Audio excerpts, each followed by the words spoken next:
No pain, no gain. Behind every beautiful thing, there's some kind of pain. The attempt to escape from pain is what creates more pain.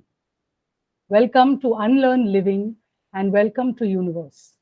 This show is a series of discussions based on day to day experiences, lessons learned in life, and things to look out for in your world, your life, my life, our universe.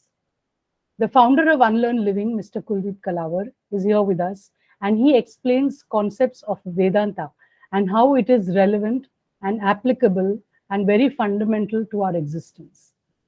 So, what does Vedanta say about pain?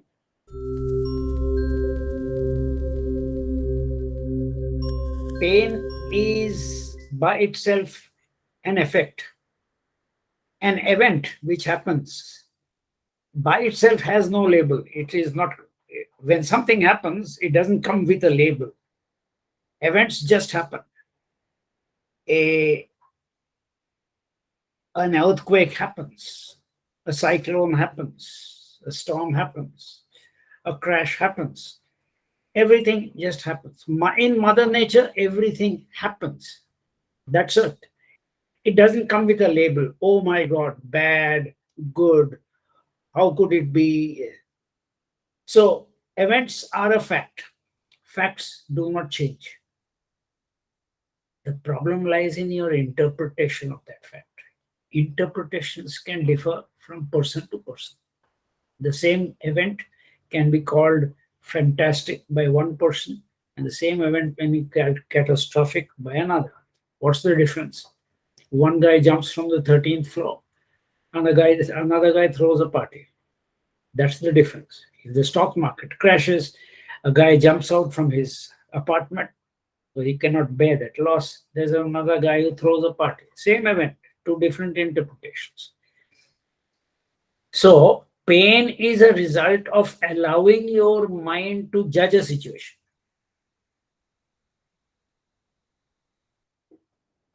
All pain is felt in the mind. Your body is just a car. The car doesn't feel anything. The car gets dented, but you're the owner. You're sitting inside the car. You don't get the dented. It's your mind which gets that impact. So there are two types of pain here. One is the physical pain.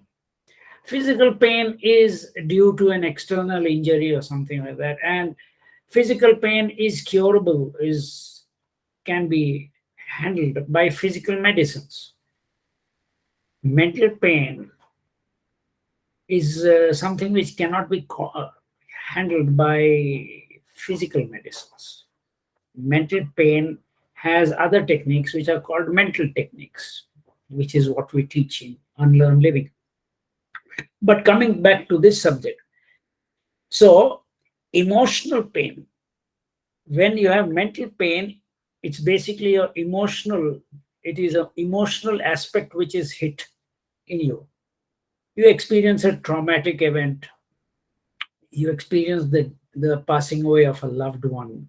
These leave very deep scars in your mind, and it is the scars which create the problem. How do you make sure that you can go through this? Instead of giving you theory and explanations, etc., let me give you an example. You're hosting a dinner at your home, and you've got some guests over there, and the whole city plunges in darkness. What would you do? It's dark, it's night, it's nighttime, and it's completely dark. And what would be your reaction in that sort of? If you're the host and you've got guests for dinner, and everything just blanks up, what would be your reaction? To try and stay calm, or to comfort everybody and figure out what the solution is. You look first for a candle. You wouldn't think about anything else. The first thing you would look for Yeah. is to remove that darkness. I mean, there's no question of thinking, because the first thing you just get up. I mean, a Yeah, person yeah, who's got his absolutely.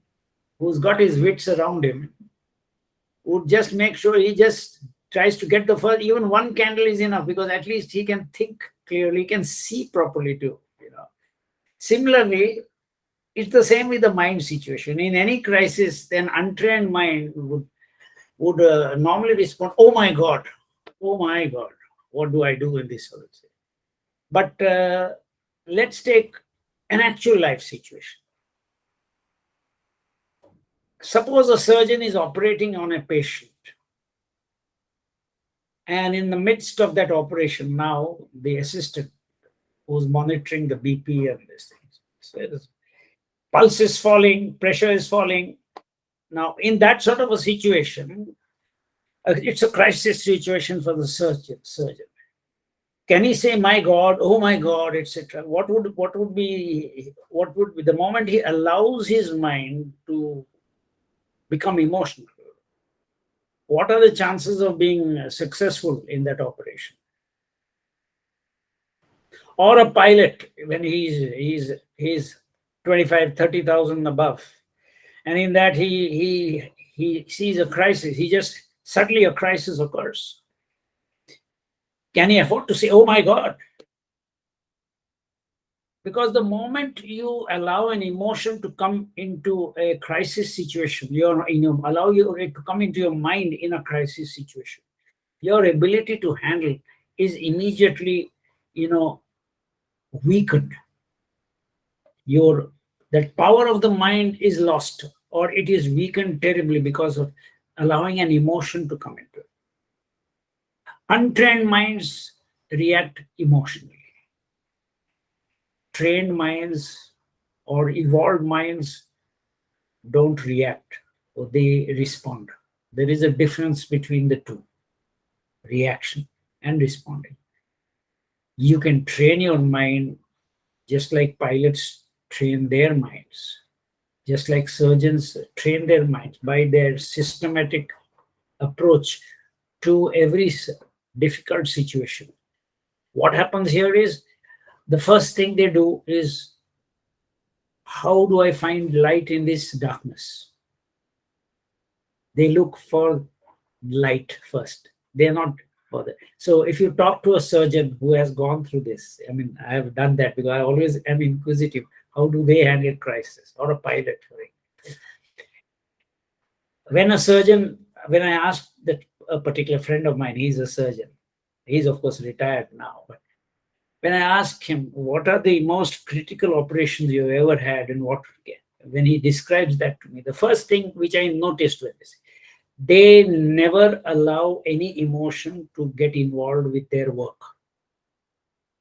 The first thing they look at is, there is no emotion to be allowed into anyone in the team. Not only him, but he does not allow anyone in the team which is there doing the surgery to get emotional at all. Their only job is fix your mind on whatever is to be done.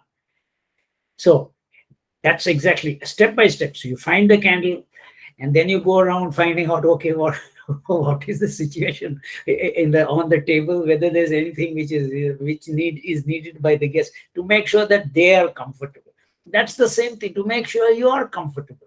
Whatever needs to be done to make a person comfortable in a crisis situation is the first thing which you have to do.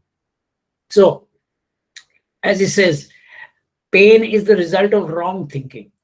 So, why is he saying wrong thinking? Because, you see, each day, one thing is very clear.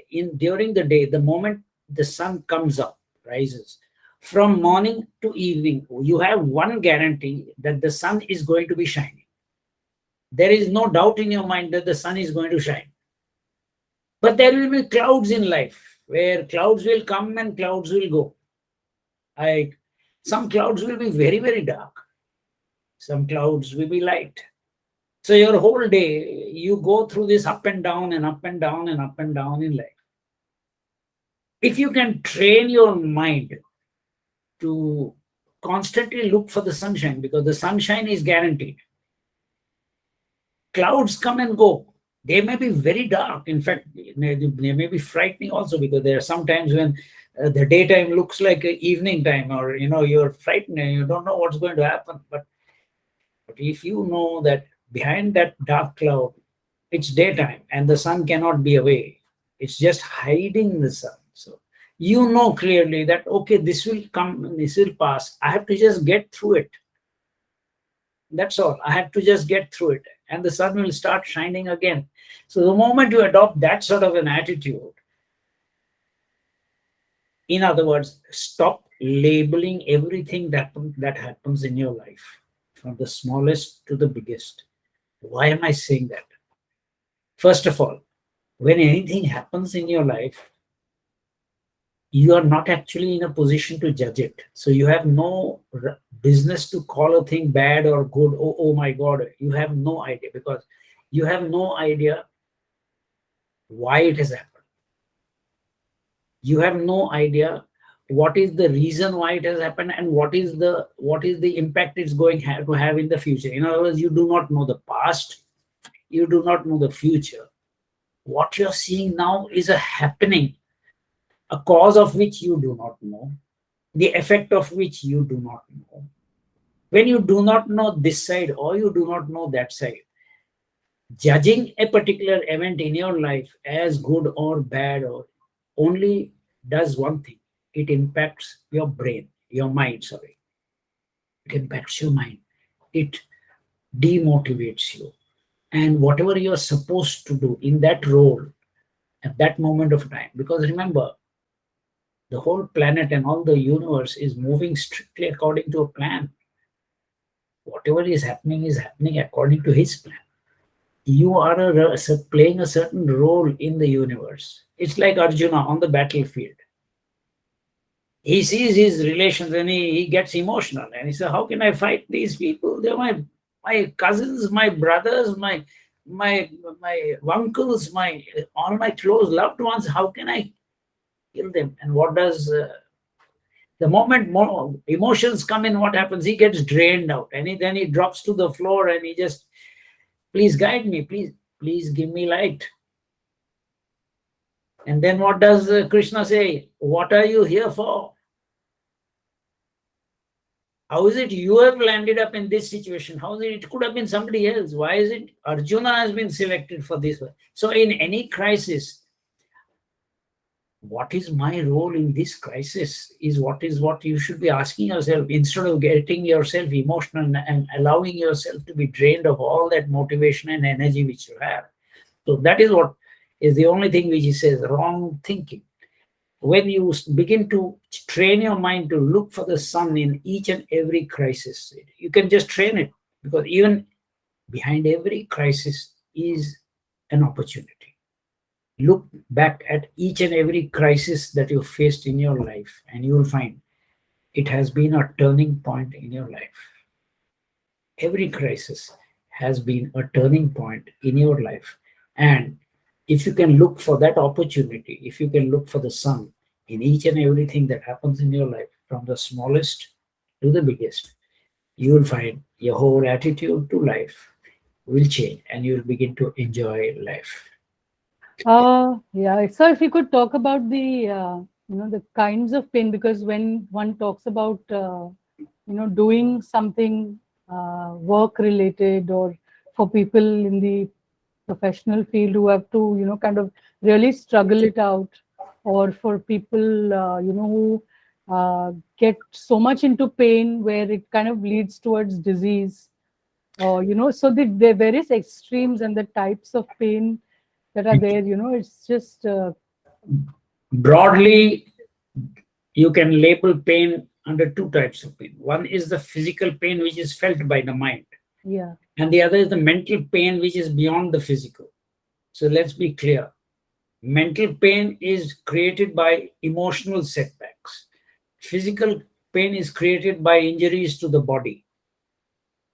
In both cases, the mind is such a beautiful instrument. It has the ability to handle anything that you face in life.